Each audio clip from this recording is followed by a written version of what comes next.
So in this recording, we're going to talk about solar power system design calculations. So this is our general view of our solar power system. So we have a couple different things that we need to define here. So how we have is everything connected, but first let's start with the load. So the load is something like a light bulb or a fridge or anything that uses electricity. So you can think about anything you plug in your house. In this case, it's going to be plugged into the solar power system to be powered. So right now we're going to be using, in this example, a 100-watt AC light bulb. And we're going to be using it for 2 hours a day all year long. Then we have an inverter. So what an inverter does is it takes DC electricity and converts it to AC electricity. And it loses some electricity along the way. So we're going to assume that our efficiency is 50%. So efficiency a lot of times is labeled with a Greek letter called eta, which is right here. So that's why we have that. So whenever you see eta, think efficiency. And our inverter has a maximum power rating of 450 watts. So we'll have to take that into account. Also, in our system, we have something called a charge controller. So what a charge controller does is make sure that the battery is not too overloaded or too drained, because batteries don't like to be overcharged or undercharged. So that's what the charge controller does. So it's really the decision maker of the solar power system. So this isn't exactly right, but we're going to use 100% efficiency for the charge controller. Normally it's around 80 to 90%, maybe a little higher, but just for simplicity's sake, we're going to use 100% efficiency. We're also going to say that the charge controller provides 10 amps maximum amperage. So that's its sort of upper limit rating, just like the inverter has an upper limit rating. We're also going to include some batteries in our system. Now, right now we don't know how many, so how we rate batteries is something called amp hours. So again, 1 amp hour is providing 1 amp for 1 hour. So we're going to say our battery capacity, each battery can hold 5 amp hours. So we'll have to figure out how many we need for that. Then we also have our solar photovoltaic modules, which take electricity from the sun, or take sunlight from the sun and make electricity. And we're going to say they're 20 watts each. So again, we're going to have to figure out how many of those we want. The other thing we have to note is that everything but the output of the inverter is 12 volts, and it's DC. So from the solar module to the charge controller is 12 volts, from the charge controller to the battery is 12 volts, and from the charge controller to the inverter is 12 volts. That's all DC. Then the inverter outputs 120 volts AC, just like what you use in your home. Okay, so that's the overview of the system. So how do we choose how many of these components we need? So we want to start with all the steps to solve for designing a solar power system. So we start with how many inverters we need. So that's step 1. Then we figure out how many charge controllers are needed for step 2. We calculate how much the load uses per day. So we can calculate in step 4 and 5 how many solar panels and batteries we'll need. Okay, so we're going to go through this step by step. The first step is we have to figure out the input power to the inverter when the load is on to decide how many inverters are needed. So let's start by finding out the input power of the inverter. So if we remember, the general efficiency equation is that the efficiency equals the output power over the input power. And so since we know from the previous slides, we know the output power of the inverter and we know the efficiency of the inverter, we solve for the unknown, which is input power. So input power equals output power divided by the efficiency of the inverter. Then we plug in what we knew from the first slide and we solve for input power, and the output power again was 100 watts and the efficiency was 50%, so we get an output of 200 watts.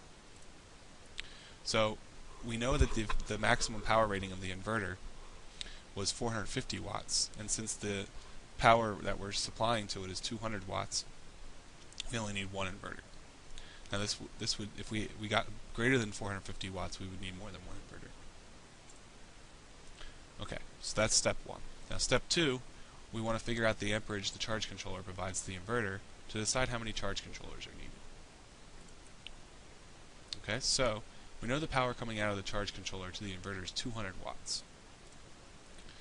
So we have to figure out what the current is though, because the charge controller is rated with a current rating. So if we remember that power equals voltage times amperage, we can again rearrange the equation for the unknown. That amperage equals power over voltage. And the power is 200 watts, and the voltage is 12 volts. So the amperage is 16.67 amps, coming from the charge controller and going to the inverter. Since our rating is 10 amps, and we're drawing 16.67, we need 2 charge controllers, because then our rating will be 20 amps for those 2 charge controllers. Okay, so now, to start our calculations for our solar panels and batteries, we first need to calculate the energy the load consumes in kilowatt hours per day. So we know that the light bulb consumes 100 watts for 2 hours per day. That was given. And we need to convert that to kilowatt hours per day. So how we do that is we start with 100 watts. We first convert to kilowatts by knowing that 1 kilowatt is 1,000 watts. Remember, kilo means 1,000. We also know that it uses 2 hours per day. So when we do our unit analysis, we see that we get 0.2 kilowatt hours per day. So that means that the energy coming from the charge controller is, again, we use that same equation we used before, except now we know that we're going to use energies, output energy and input energy instead of powers for this. And we do the same equation because we can use efficiency with energy or power. And we find that we need 0.4 kilowatt hours per day from coming out of the charge controller. Okay, so let's review a little bit what we've done so far. We found that we need 1 inverter and 2 charge controllers. We also found that going to the load is 100 watts when it's on, and so that's the power when the load is on, and the energy needed is 0.2 kilowatt hours per day. So then we also found that when the light bulb's on, the inverter is drawing 200 watts from the charge controller, and the energy it uses coming from the charge controller is 0.4 kilowatt hours per day. So what that means is we need to supply either from the battery or from the solar module that 0.4 kilowatt hours per day. So that's what we're going to talk about next, is how we can do that. So step 4 is to calculate how many solar panels you'll need in a certain location. Okay? So sunlight varies over certain locations.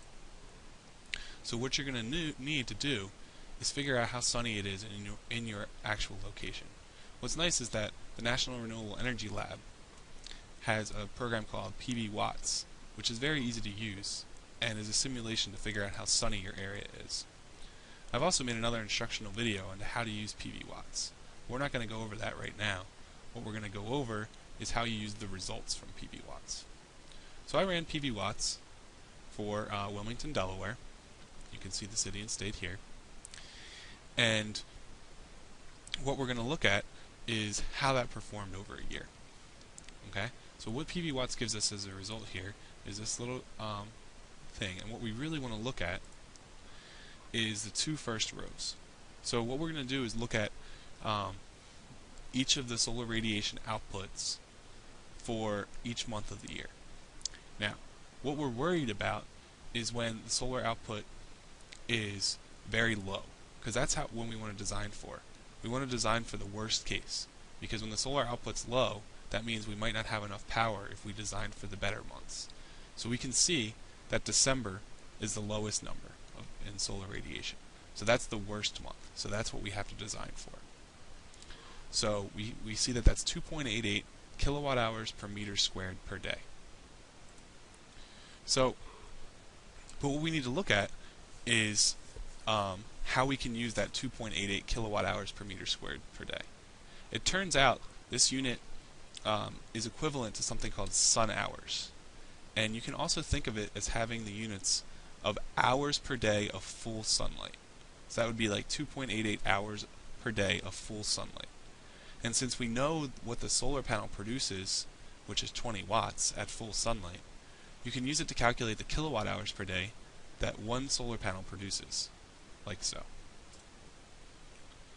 So we know that 2.88 hours per day is what the solar panel produces, its full output.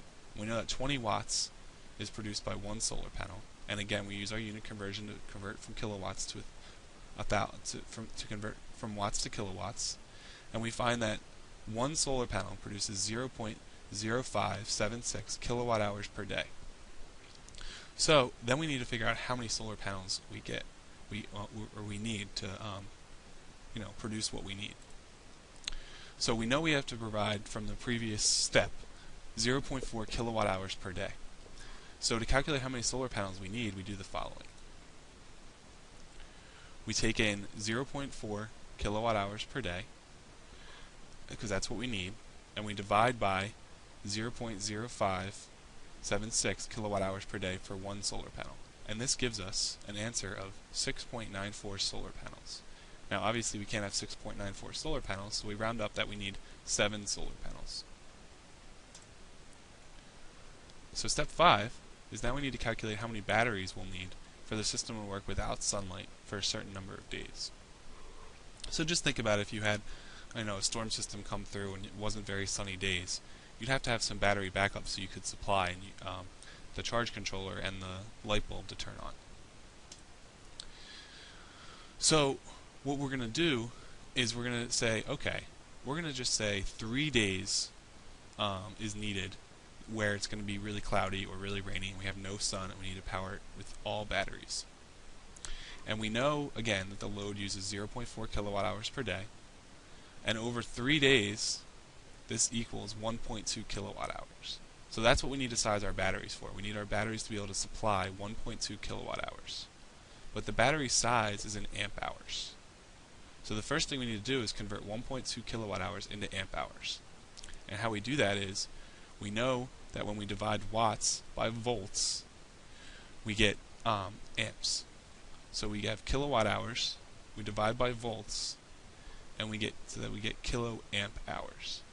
And then again we do our unit conversion with kilo, that we know 1,000 amp hours is in 1 kilo amp hour, so we need 100 amp hours.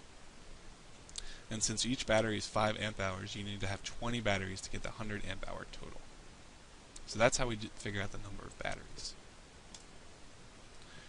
Okay, so lastly, we just want to review that we're finished with our solar power calculation now. Now we started off, we know we needed one inverter, right? We needed 2 charge controllers, we needed 20 batteries, and we needed 7 solar modules. The next step would be to see how expensive this system would be. And I'll leave that as an exercise for you. Thanks for watching.